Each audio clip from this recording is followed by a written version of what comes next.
Capítulo 14. Sin olvidar Minneapolis. Comenzando el siglo XX continuaron resurgiendo recordatorios de Minneapolis. En julio de 1912, el expresidente de la Asociación General, E.A. Irwin, llamó la atención de los lectores de la Review a las 7 iglesias de Apocalipsis. En la historia de esas 7 iglesias se podían rastrear las fuerzas en lucha del bien y del mal. Ninguno de los contendientes había cambiado sus tácticas para ganar los corazones de los hombres. La salvación en el pecado o mediante las buenas obras humanas había estado siempre en el fundamento de todas las religiones paganas y sigue siendo el principio del papado, declaró Irwin. El mensaje de la justificación por la fe, de la otra parte, había sido siempre el secreto de la vida victoriosa.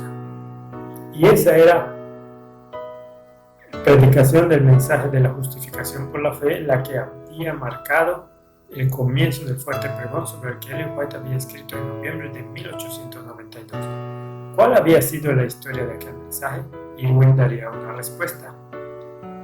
Si en esta denominación la predicación de la justicia por la fe como un mensaje especial fue el comienzo del fuerte pregón y de la luz del ángel cuya gloria ha de llenar toda la tierra, es evidente que Dios no había dispuesto que ese mensaje cesara hasta que toda la tierra fuese alumbrada con la gloria del Señor. Que el mensaje no avanzó como era deseable es evidente a partir de las siguientes declaraciones de la sierva del Señor. Las iglesias son tibias. Muchos que han profesado creer el mensaje del tercer ángel han perdido de vista la doctrina de la justificación por la fe. Sin duda, en la mente del lector se suscitará la pregunta de por qué un mensaje de tan vital importancia para las personas, un mensaje que fue el comienzo del fuerte pregón, pudiera perderse de vista. La respuesta a esa pregunta se encuentra en la siguiente declaración de la misma autora. El enemigo del hombre y de Dios no quiere que se presente esa verdad claramente, ya que sabe que si el pueblo la recibe plenamente, su poder cesará. Si puede controlar las mentes de forma que la duda, la incredulidad y las tinieblas marquen la experiencia de quienes pretenden ser hijos de Dios, Él los puede vencer tentándolos. Cuando el mensaje de la justificación por la fe, que la sierva del Señor dijo ser el mensaje del tercer ángel en verdad, se comenzó a predicar en esta denominación, el enemigo se agitó sobremanera e hizo un gran esfuerzo para evitar que se extendiera. Es perfectamente seguro afirmar que llevamos años de retraso respecto a donde hubiésemos podido y debido estar en el progreso de esta obra.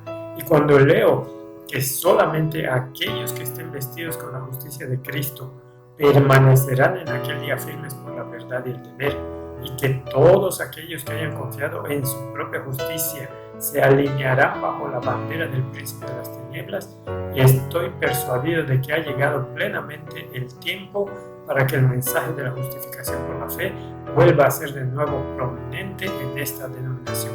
Era Irwin, el 4 de julio de 1912. Para Irwin era evidente que el mensaje de la justificación por la fe no había cumplido lo previsto cuando fue dado en 1888.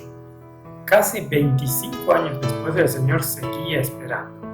En 1924, 9 años tras la muerte de Ellen White, el Ministerial Association Advisory Council votó que el pastor A.G. Daniels, expresidente de la Asociación General, hiciera una compilación de los escritos de ella sobre el tema de la justificación por la fe. Cuando comenzó su investigación exhaustiva, se sorprendió y sobrecogió ante la solemne obligación que descansaba sobre él. Ese estudio del tema de la justificación por la fe a partir de los escritos de Ellen White llevó a Daniels a la firme convicción de que su instrucción presentaba dos aspectos. Primariamente, el gran y sorprendente hecho de que por la fe en el Hijo de Dios los pecadores pueden recibir la justicia de Dios, y secundariamente, el propósito y providencia de Dios al enviar el mensaje específico de recibir la justicia de Dios por la fe a su pueblo congregado en la asamblea de la Asociación General en la ciudad de Minneapolis, Minnesota, en 1888. Citando el artículo de Ellen White en la Review del 22 de noviembre de 1892 y de Primeros Escritos, páginas 85 a 86, Daniels concluyó: sitúa la visitación de la lluvia tardía junto al fuerte pregón, la revelación de la justicia de Cristo y la inundación de la tierra con la luz del mensaje del tercer ángel. Para Daniels era evidente que el comienzo o inicio de todos esos eventos ocurre al mismo tiempo. La aparición de uno es indicativa de que aparecerán todos. Pero en la investigación de Daniels de los siguientes 38 años desde el mensaje de Minneapolis, llegó a una conclusión dolorosa. Cuán triste, cuán profundamente lamentable es que ese mensaje de la justicia de Cristo tuviera que hacer frente, en el momento en que vino, a la oposición de hombres fervientes y bien intencionados en la causa de Dios. El mensaje no ha sido nunca recibido ni proclamado, ni se le ha dado libre curso tal como se debiera, a fin de transmitir a la Iglesia las inconmensurables bendiciones que conlleva. Las reprensiones dadas son indicativas de la gravedad de haber ejercido una influencia contraria como esa. Tales palabras de reproche y amonestación debieran ser objeto de la más atenta consideración en este tiempo. 1926. Ojalá que todos hubiéramos escuchado como debíamos, tanto las advertencias como los llamados, tal como se nos dieron en aquella aparentemente extraña pero impresionante manera en el Congreso de 1888. Cuánta incertidumbre se habría podido eliminar, cuánto vagar, cuántas derrotas y pérdidas se hubieran podido evitar, cuánta luz, bendición, triunfo y progreso habríamos recibido. Solo unos pocos años antes, después que se imprimiera el libro de Daniels, Taylor Bunch, pastor, profesor de Biblia y autor, publicó un panfleto titulado 40 años en el desierto, en tipo y antitipo, donde expresó puntos de vista similares respecto a la lluvia tardía y el fuerte pregón. En dicho panfleto, Bunch presenta los paralelismos entre la Iglesia Adventista del Séptimo Día y los hijos de Israel en su viaje de Egipto a Canaán. Ayudado por su esposa, Taylor Bunch presentó las semanas de oración del otoño y primavera en Pacific Junior College durante el año escolar 1930 a 1931. En ellos expuso el tema a partir de su panfleto. Varios años después, en 1937, Bunch presentó una serie similar de 36 sermones en el tabernáculo de Battle Creek durante los servicios vespertinos del sábado. Esos sermones se publicaron en forma de libro bajo el título El movimiento del Éxodo y el movimiento adventista en tipo y antitipo. Iban especialmente dirigidos a quienes los habían escuchado en las reuniones de oración y también debido a las peticiones de pastores y otros obreros bíblicos que desean tenerlos. En esos estudios, Bunch fue más detallado que Daniels. Al llegar a las experiencias de Cades Barnea del antiguo Israel, lo aplicó al Congreso de la Asociación General de Minneapolis en 1888 y a lo que siguió después, al vagar de la iglesia por el desierto. Bunch declaró que se predicó con poder el mensaje de la justicia por la fe por más de 10 años durante el periodo de tiempo en que se mantuvo ante los dirigentes la crisis de Minneapolis. Citando del artículo de Ellen White en la Review del 22 de noviembre de 1892, Bunch declaró que el mensaje trajo el conocimiento de la lluvia tardía. ¿Por qué no continuó cayendo la lluvia tardía? Porque dejó de predicarse el mensaje que la trajo. Muchos la rechazaron y pronto desapareció de la experiencia del pueblo adventista, y el fuerte pregón murió con ella. Puede solamente comenzar de nuevo cuando el mensaje que la trajo vuelva a revivir y sea aceptado. De igual forma en que Israel, estando en la frontera misma con Canaán, tuvo que confrontar su pasado, así también el adventismo del séptimo día, sugirió Bunch, ha de adquirir una visión de su pasado. Justo antes del fin, el pueblo adventista revisará su historia pasada y la verá en una nueva luz. Debemos estudiar y comprender los antitipos de las dos experiencias de Cades Barnea del antiguo Israel y sacar provecho de los errores de nuestros padres, especialmente durante la crisis de 1888. Hemos de reconocer y confesar los errores de nuestros padres y asegurarnos de no repetirlos, demorando así todavía más el triunfo final del movimiento adventista. Se debe revisar y estudiar la historia del pasado a la luz de esos errores y sus consecuencias en la prolongada demora de la venida de Cristo. Una visión como esa resolverá muchas cuestiones enrevesadas y fortalecerá en gran manera nuestra fe en el liderazgo divino del movimiento adventista. Después de la semana de oración de Bunch en Pacific Union College, en el otoño de 1930, las noticias no tardaron a llegar a Ems Haven, donde estaba por entonces White State. D.E. Robinson, un miembro del equipo de White State, envió una carta a Bunch en respuesta. Si bien escrita en términos cordiales, manifestó su desacuerdo y disgusto por algunos de los paralelismos y conclusiones de Bunch en su comparación del antiguo Israel con el movimiento adventista. Nota 9. La carta fue escrita por D.E. Robinson, quien nació en 1879 y no estuvo presente en la asamblea de Minneapolis. Escribió a Taylor Bunch mientras formaba parte del equipo de White State. Hacia 1930 su tarea allí consistía en la indexación. A Robinson le pareció ofensiva la comparación de Bunch y procuró defender la iglesia de lo que a él le parecían ataques injustificados que no lograrían más que la proliferación de más grupos disidentes. Fue ese episodio el que suscitó asimismo respuestas escritas de A.T. Robinson, padre de D.E. Robinson, y de C. McReynolds. Se puede encontrar la copia de la carta original de D.E. Robinson en Document File 371 en White State, Silver Springs. En algún momento la carta de Robinson se modificó, retirando un párrafo que identificaba a D.E. Robinson como el autor de la misma y escribiendo en su lugar A.L. White. Posteriormente se borró el nombre de A.L. White y se reemplazó por W.C. White, según una caligrafía que parece ser la de A.L. White. La copia original de esa carta modificada se puede encontrar en el Document File 331 y es la que se ha publicado en Manuscritos y Memorias de Minneapolis 1888, atribuyéndola a W.C. White. Ha verificado esos hallazgos Tim Poirier, miembro del equipo de White State. Esa carta falsamente atribuida a W.C. White parece no haber salido a la luz hasta que se la hizo figurar en el apéndice D de 13 años de crisis de 1888 a 1901 en 1981. Ese libro fue una reimpresión del libro de A.B. Olson, de la crisis a la victoria, 1888 a 1901, publicado por primera vez en 1996 bajo el auspicio de Ellen G. White State Board, del que A.L. White era secretario. La reimpresión de 1981 se produjo bajo ese mismo auspicio.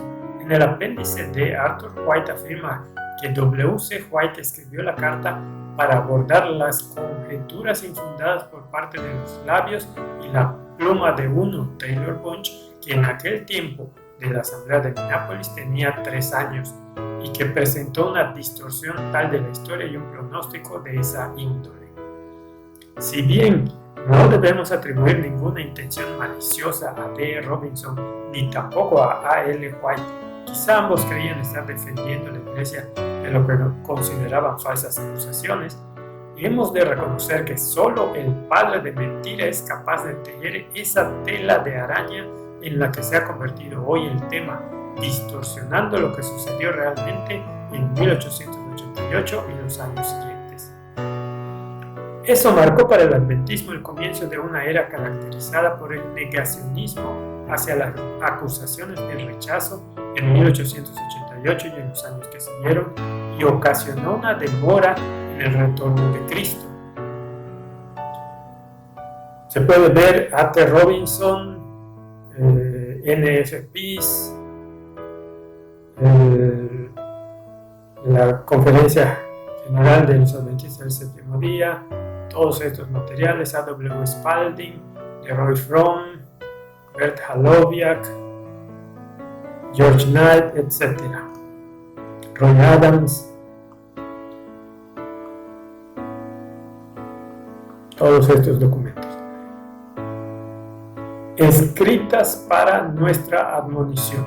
Se nos ha dado la Biblia para que aprendamos lecciones a partir de sus historias inspiradas, lecciones que son aplicables a nuestro propio día.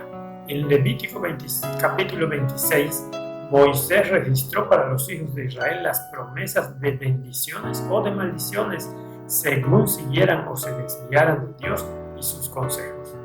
Entre la lista de las bendiciones aparece la lluvia temprana y la tardía, pero entre las maldiciones se declara que el cielo será como hierro y la tierra como de bronce.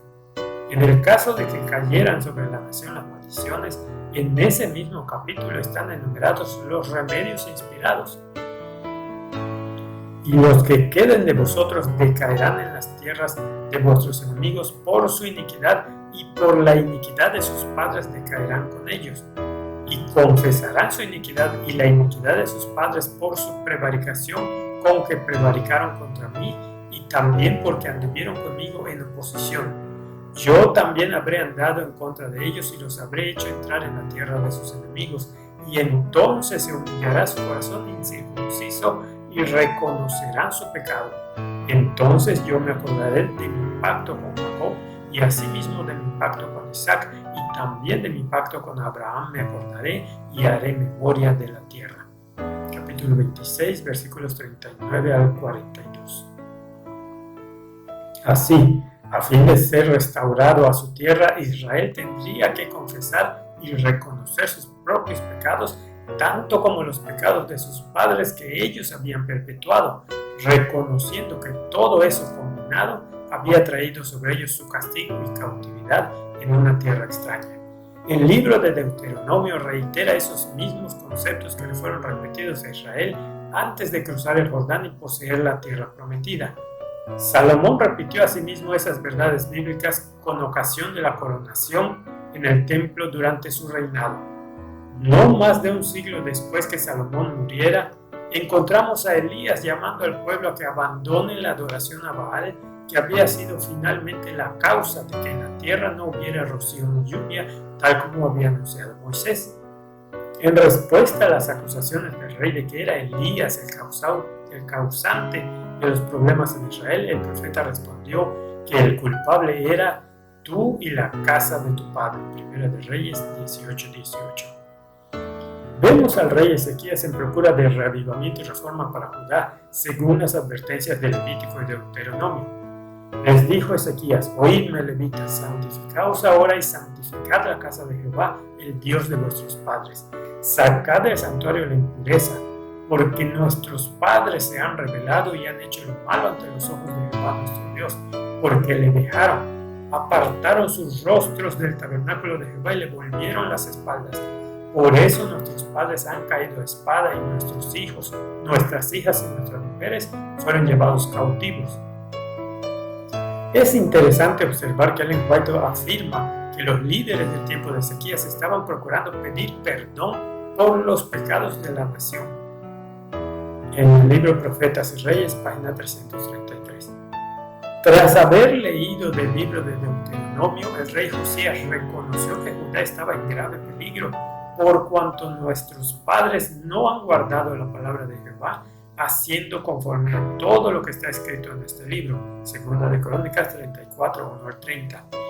En consecuencia, confesó su pecado y el pecado de sus padres, e hizo cuanto pudo para evitar el castigo pronunciado por Dios en los escritos de Moisés. Jeremías, quien previó la inminente destrucción de Jerusalén, reconoció que la prostitución o adoración a Baal había provocado el cumplimiento de las maldiciones. Alza tus ojos a las alturas y ve si hay algún lugar donde no te hayas prostituido. Junto a los caminos te sentabas para ellos como un árabe en el desierto, y con tus fornicaciones y tu maldad has contaminado la tierra. Por esta causa las aguas fueron detenidas y faltó la lluvia tardía. Te has mostrado como una prostituta y no has querido avergonzarte. Jeremías 3, 2 al 3. Esto es lo que buscaba su llamado. Reconoce pues tu maldad, porque contra Jehová tu Dios te has levantado. Porque pecamos contra Jehová nuestro Dios, nosotros y nuestros padres, desde nuestra juventud y hasta este día, y no hemos escuchado la voz de Jehová nuestro Dios. Del capítulo 3, versículos 13 y 25. Ellen White confirma que Jeremías estaba siguiendo el consejo de Deuteronomio, y en adición a estas súplicas admirables, el Señor dio a su pueblo errante las palabras mismas con las cuales podían dirigirse a Él. Habían de decir: he aquí nosotros venimos a ti, porque pecamos contra Jehová nuestro Dios, nosotros y nuestros padres desde nuestra juventud y hasta este día, y no hemos escuchado la voz de Jehová nuestro Dios. Jeremías llamó su atención repetidas veces a los consejos dados en Deuteronomio. Más que cualquier otro de los profetas, recalcó las enseñanzas de la ley mosaica y demostró cómo esas enseñanzas podían reportar las más elevadas bendiciones espirituales a la nación y a todo corazón individual. Cuando llegó finalmente la destrucción, Jeremías se lamentaría así: nuestros padres pecaron y han muerto, pero nosotros llevamos su castigo. ¡Ay ahora de nosotros, porque hemos pecado! Lamentaciones 5, 7 y 16. Daniel reconoció que Judá había sido deportado a Babilonia en cumplimiento de las maldiciones pronunciadas en Deuteronomio. Por consiguiente, oró confesando sus pecados y los pecados de sus padres y reconoció la justicia del castigo que se les había aplicado. A causa de nuestros pecados y por la maldad de nuestros padres, Jerusalén y tu pueblo son el oprobio de todos los que nos rodean. Daniel 9:16. Cuando terminó el cautiverio de los 70 años, Dios dispuso el retorno de los judíos a su tierra. Pero tal cosa no ocurrió hasta que hubo confesión y reconocimiento de los pecados que los habían llevado al exilio. Zorobabel y sus asociados conocían estas escrituras y muchas otras parecidas. En el cautiverio reciente habían tenido evidencia tras evidencia de su cumplimiento. Y ahora, habiéndose arrepentido de los males que habían atraído sobre ellos y sus padres los castigos predichos tan claramente por Moisés, habiendo vuelto con todo su corazón a Dios y renovado su pacto con Él, se les había permitido regresar a Judea para que pudieran restaurar lo que había sido destruido. Cuando Nehemías supo que Jerusalén seguía estando en ruinas, elevó la oración de Levítico y Deuteronomio. Cuando oí estas palabras me senté y lloré, hice duelo por algunos días, ayuné y oré delante del Dios de los cielos.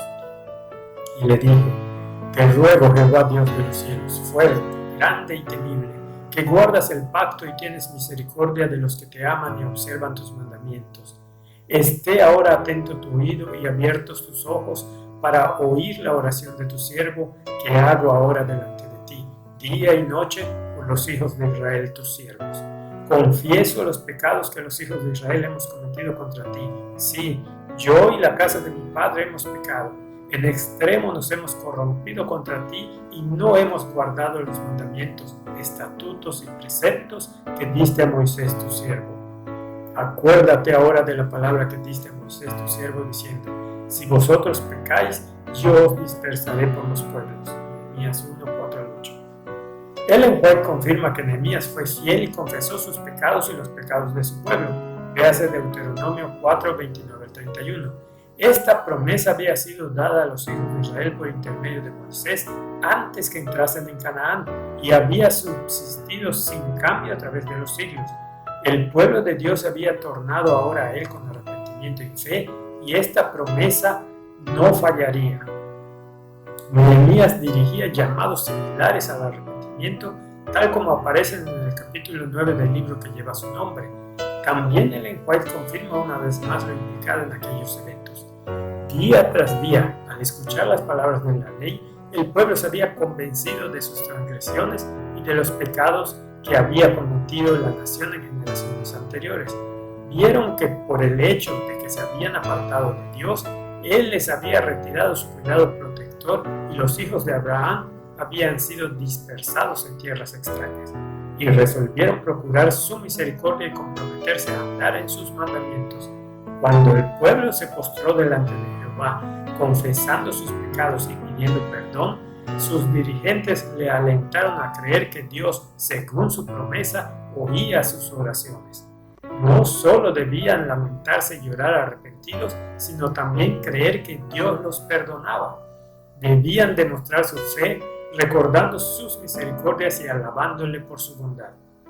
Unos 500 años después entraría en escena Juan el Bautista, con su mensaje directo venido del cielo a fin de preparar el camino del Señor.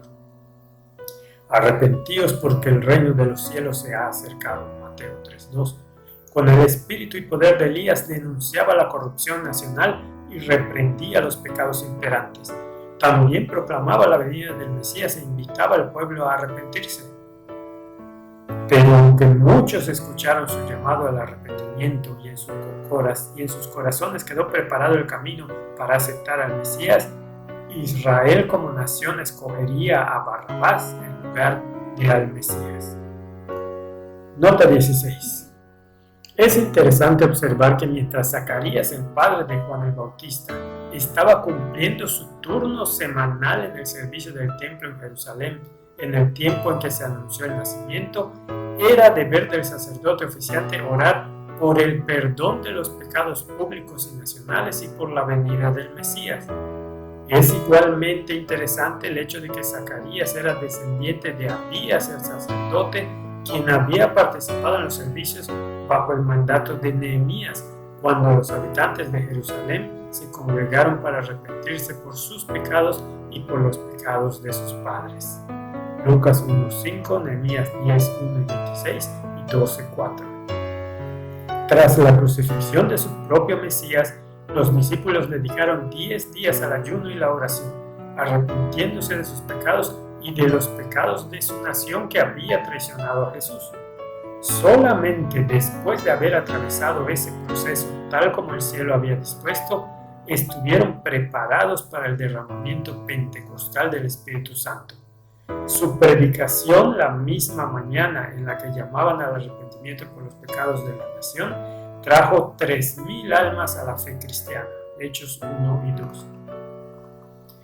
3 años y medio después, Esteban intentó instruir a los líderes de la nación judía acerca de la autenticidad de Cristo como verdadero Mesías y procurando así evitar la inminente destrucción de Jerusalén. Llamó su atención a los pasados errores de la nación que la llevaron a crucificar a Cristo. A pesar de la gran paciencia de Dios y del llamado final al arrepentimiento por los pecados de ellos y de su nación, sellaron su tiempo de prueba con la muerte de Esteban. Mediante su terquedad y orgullo nacional, los líderes judíos hicieron recaer sobre sí mismos y sobre su nación toda la sangre justa derramada sobre la tierra, desde Abel hasta Zacarías el profeta y ahora también del propio Mesías. Nota 17. Refiriéndose a la destrucción de Jerusalén, Ellen White escribió lo siguiente en relación a los pecados de los padres. Los hijos no fueron condenados por los pecados de sus padres, pero cuando, conociendo ya plenamente la luz que fuera dada a sus padres, rechazaron la luz adicional que a ellos mismos les fuera concedida, entonces se hicieron participantes de los pecados de los padres y colmaron la medida de su iniquidad. El conflicto de los siglos, página 28. Nuestro caso. Se dice del ángel de la iglesia de la Odisea del último tiempo que es desventurado, miserable, pobre, ciego y desnudo. Mientras que pretende ser rico, haberse enriquecido y no estar en necesidad de nada. Apocalipsis 3:17. El llamado al ángel de la Odisea ha estado resonando por más de 150 años. El Señor ha dejado claro que de ser oído el mensaje, la obra sería abreviada en justicia. Cristo habría podido regresar antes de 1888, pero no habiendo sucedido tal cosa, en 1888 se envió el remedio divino a la iglesia, el mensaje preciosísimo. Pero cuando muchos de nuestros padres se rebelaron contra el mensaje, añadieron ese pecado a la condición de la Odisea. El rechazo a admitir tal cosa en los años que siguieron no hizo más que empeorar la situación. identificar la manifestación del Espíritu Santo con el fanatismo puso fin a lo que había sido el comienzo de la lluvia tardía y el fuerte pregón. Pero el orgullo denominacional ha impedido que admitamos que el comienzo de la lluvia tardía fue efectivamente abortado y que ha habido una prolongada demora como resultado de nuestros pecados y de los pecados de nuestros padres.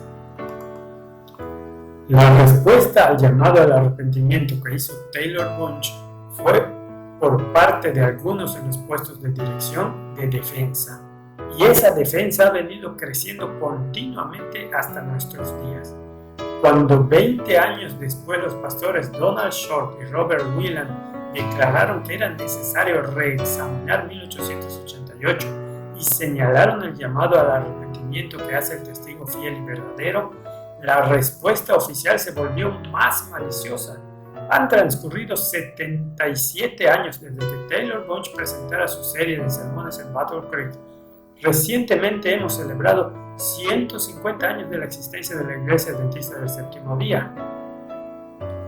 Hemos celebrado también los 125 años desde el Congreso Histórico de la Asociación General de 1888, momento en el que Ellen White señaló que se había dado el comienzo del fuerte pregón y el derramamiento del Espíritu Santo como el comienzo del rocío de la lluvia tardía. Parece que algunos quisieran que la celebración de esos 125 años señalara el momento a partir del cual pusiéramos 1888 por fin a descansar.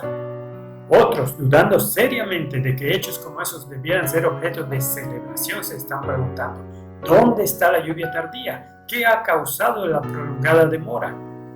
Las promesas de Dios no pueden haber cambiado, pero si la lluvia tardía ha de volver a nosotros como pueblo, tal como vino a la asamblea de Minneapolis en los años que siguieron, ¿cómo podría suceder eso sin que reconozcamos los cargos laodicenses que se nos hacen por nuestros pecados y por los pecados de nuestros padres, y reconociendo en ellos la causa de la prolongada demora?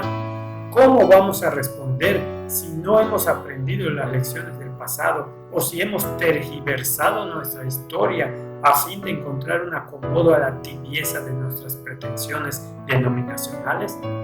¿Por cuánto tiempo continuaremos hiriendo a Cristo en casa de sus amigos? Las palabras de Ellen White resuenan hoy con tanta fuerza como cuando las escribió en 1892.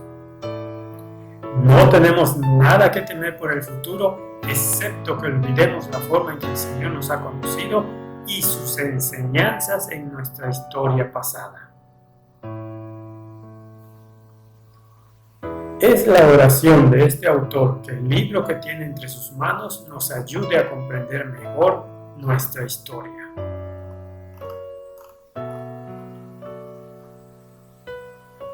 Y si alguien le pregunta: ¿qué heridas son estas en tus manos?, él responderá: las recibí en casa de mis amigos. Zacarías 13:6.